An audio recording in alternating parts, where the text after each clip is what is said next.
మనిషి ఈ లోకంలో జీవిస్తున్నంత వరకు పరీక్షలు అనేవి తప్పవు. అల్లాహ్ మానవుడిని పరీక్షించడం వెనుక చాలా గొప్ప జ్ఞానం ఉంది. ఖురాన్లో సూరా అల్బకరా 155వ ఆయత్లో అల్లాహ్ చెబుతున్నాడు, మేము భయం, ఆకలి, ఆస్తి, ప్రాణాలు, పంటల నష్టాలతో మిమ్మల్ని పరీక్షిస్తాము. అంటే జీవితంలో ఎదురయ్యే ప్రతి కష్టం అది ఒక్కటే సందేశం ఇస్తుంది, నువ్వు అల్లాహ్ వైపు తిరుగు. పరీక్షలు వచ్చినప్పుడు మనం అల్లాహ్ని ఎక్కువగా గుర్తు చేసుకుంటాం, దువాలు చేస్తాం, సహనం నేర్చుకుంటాం, ఈమాన్ బలపడుతుంది. కష్టాలు లేకపోతే మనం అల్లాహ్ని మరచిపోతాం. అందుకే అల్లాహ్ తన ప్రియమైన బందాలను పరీక్షిస్తాడు.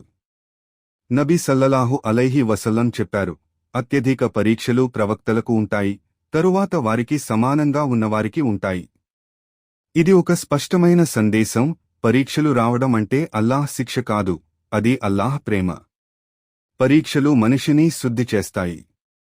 మన తప్పులు క్షమించబడతాయి. మన ఆత్మ బలపడుతుంది. మన హృదయం తౌహీద్ వైపు మరింత దగ్గరవుతుంది.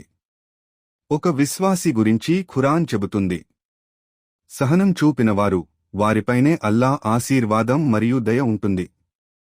2:1-5-7 పరీక్షలు మన నమ్మకాన్ని బయటపెడతాయి. కష్టాల్లో కూడా అల్లాహ్పై ఆధారం పెట్టినవారే నిజమైన మోమిన్లు. కాబట్టి పరీక్షలు వచ్చినప్పుడు మనం నిరుత్సాహపడకూడదు. ప్రతి కష్టం వెనుక అల్లాహ్ ప్లాన్ ఉంటుంది. ప్రతి నష్టం వెనుక మంచి దాగి ఉంటుంది. ప్రతి పరీక్ష తర్వాత ఉపశమనం ఉంటుంది. అల్లాహ్ వాగ్దానం స్పష్టం, కష్టం తర్వాత నిశ్చయంగా సుఖం ఉంటుంది. ఖురాన్ 94వ సూరా 6వ ఆయత్. అందువల్ల విశ్వాసి యొక్క ధర్మం ఏమిటంటే కష్టాల్లో సహనం, సుఖాల్లో కృతజ్ఞత, ప్రతి సందర్భంలో అల్లాహ్పై పూర్ణ నమ్మకం.